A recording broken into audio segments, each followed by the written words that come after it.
Hey, how you doing? It's good to see you. Last time I talked through the four-step model that I use when I'm working with my own clients to help them to develop and deliver strategies for growth, strategies for success into the future. The four steps are mission, vision, strategy and tactics.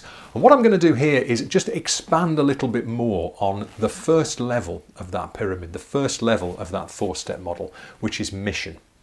Mission is your guiding purpose. It's the reason why you have a business in the first place.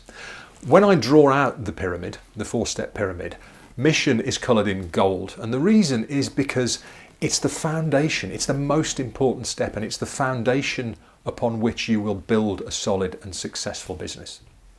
It's your reason why. It's just as Simon Sinek writes in Start With Why, and on the talks he's also done.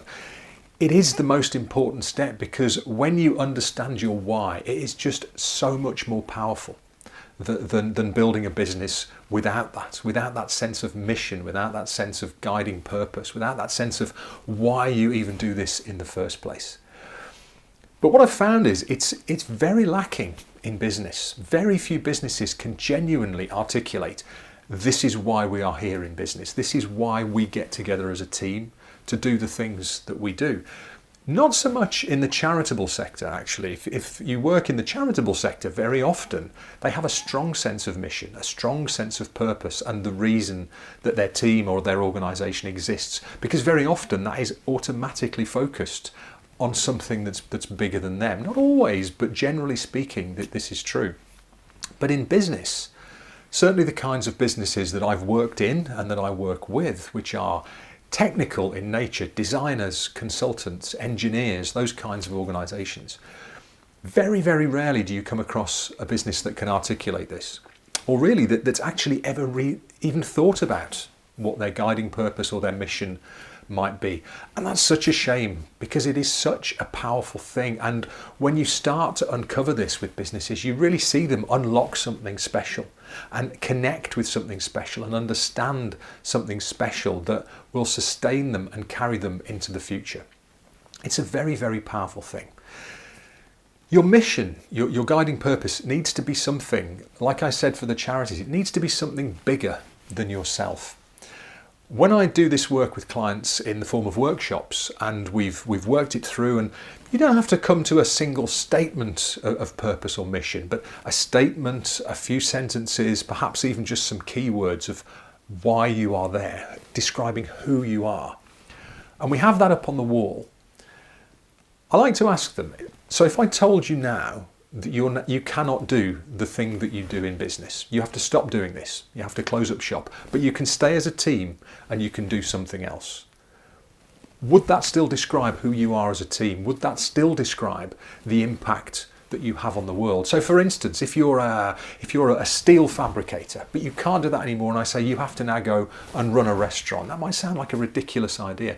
But if your purpose, if your reason for being together, and if your focus on wanting to have a positive impact in the world is there, it wouldn't matter. You would still be able to go and succeed as a team with that mission, with that guiding purpose. So it needs to be bigger, broader, more ambitious even, far wider ranging than the actual things that you do day to day in the course of your work. The other reason that understanding your mission is such a powerful thing is because it can keep you going. It will keep you going when times are tough. And in the future, I'll talk about some fantastic examples of where this really has sustained people, either in business or in other areas of the world, in other parts of life.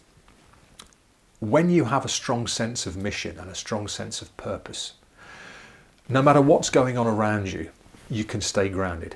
It does get tough in business. No matter what business we're in, no matter how well we plan, how much we think we've covered all the possibilities, things happen. We have difficult times. The unexpected crops up.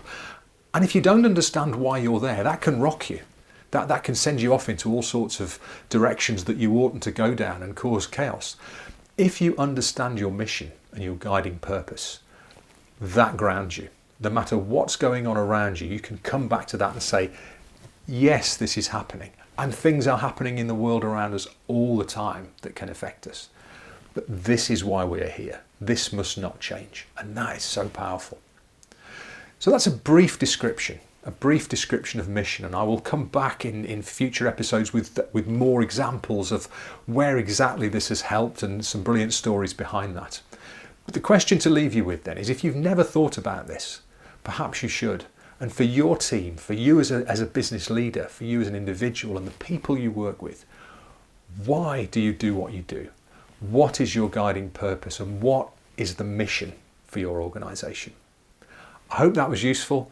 I'll catch you next time. If you enjoyed this, then do please subscribe. That always helps, and I would love for you to do that. Take care, and I'll speak to you soon. Cheers.